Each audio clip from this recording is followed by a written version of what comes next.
Kabali ஆடாதீங்க, carrom board ஆடுங்கன்னு எத்தனை ஆயிரம் சொல்லிங்க. பசங்களும் காலேஜ் போகுது.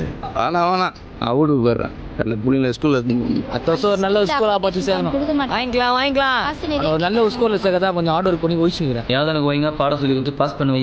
பத்மா பாஸ் ஆகிடுது, அதுதான் பார்ட்டி எல்லாரும் என்னடா பாஸ் ஆகிடுது, டீச்சர் ட்ரைனிங் பாஸ் ஆகிடுது.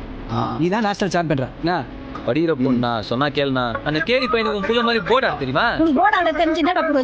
சென்ட்ரல் கவர்மெண்ட்ல வேலை பார்க்குறவங்க யாராவது எங்கள் அப்பாண்ட சொல்லிட்டா சீன் ஆகிடும். அப்புறம் என் படிப்புலாம் கெட்டு போயிடும். பாம்பேக்கு நேஷனல் ட்ரைனிங் 10 வாரம் போகிறதா இருந்ததுன்னா கையில் கேம் இருக்குது, அதை டெவலப் பண்ணி உங்களை மாதிரி 10 பிள்ளைங்களை ரெடி பண்ணணும். டேய் பசங்களா, இந்த மன்றம் தோன்றதே உங்களுக்கு கஷ்டம் தான். நீங்களாம் இதை தாண்டி போயிடணும்.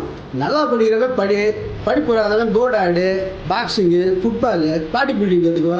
இதெல்லாம் பண்ணிங்கன்னா அண்ணன் மாதிரி ஸ்போர்ட்ஸ் கோட்டாவில் போஸ்டிங் ஆகலாம். போஸ்டிங் ஆகி ஊருக்கு போவாங்க, போய் குட்டி சம்பாரிச்சு புதுசாக கற்றுட்டு திரும்பி ஊருக்கு வாங்க.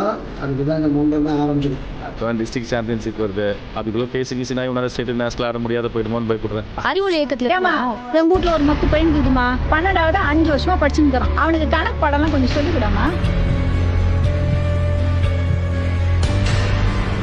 அந்த எல்லோ சார்ட் அப்புறம் அந்த அந்த சார்ட் எடுங்க. ஏன் 2-3 நாள் டியூஷன் வரல? உங்களாண்ட படிக்க வந்தா நாங்களும் கெட்டு போயிடுவோம்.